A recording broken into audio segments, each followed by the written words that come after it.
Hello friends, today's topic markets up but many stocks have not gone up.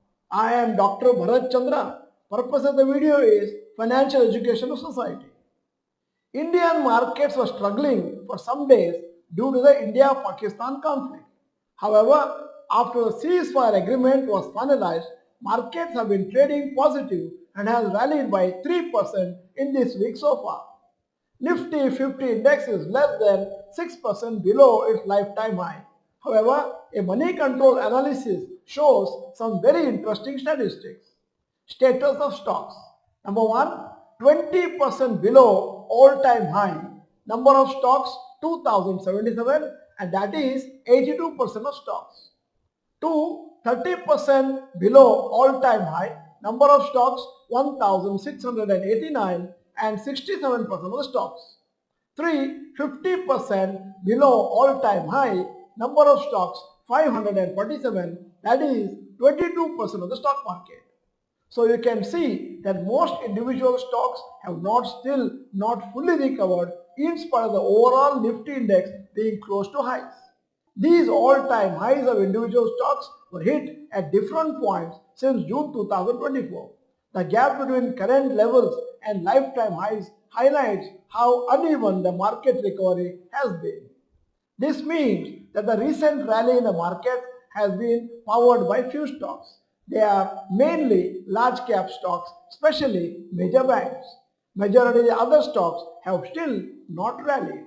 This could be the reason why our portfolio is not as close to its highest level compared to the index. A similar trend can be seen in sectoral performance too.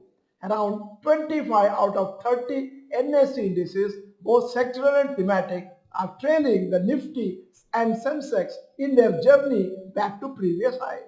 So far the rally has been narrow and concentrated.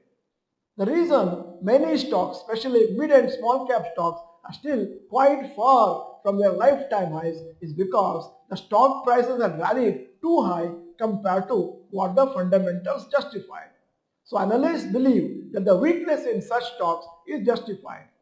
Market experts have said that the correction in small and mid cap stocks and the shift to large caps is healthy and helps in making the overall market rally more sustainable.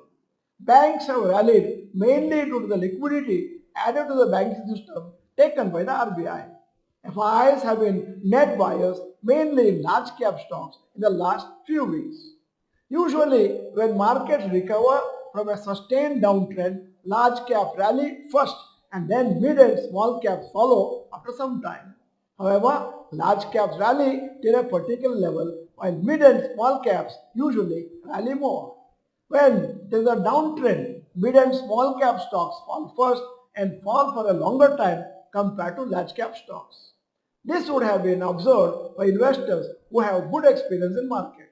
So depending on how much of your portfolio is made up of large, mid and small cap stocks, your portfolio value will be near or far from the all-time high. Unless there is any major negative news or markets are expected to gradually rally in the next few months and come closer to its lifetime high. Investors who kept waiting for the right time to invest may be already regretting the decision to wait since markets have rallied quite quickly. End of the video, here is the question. Did you invest some amount of lump sum when markets are corrected due to US tariffs? You may type yes or no. In case you are not the member of this channel, this is the time to subscribe. Press the bell icon. Send the video to all your friends. The video is good. Press the like button. Thank you for watching. Bye bye. All the best.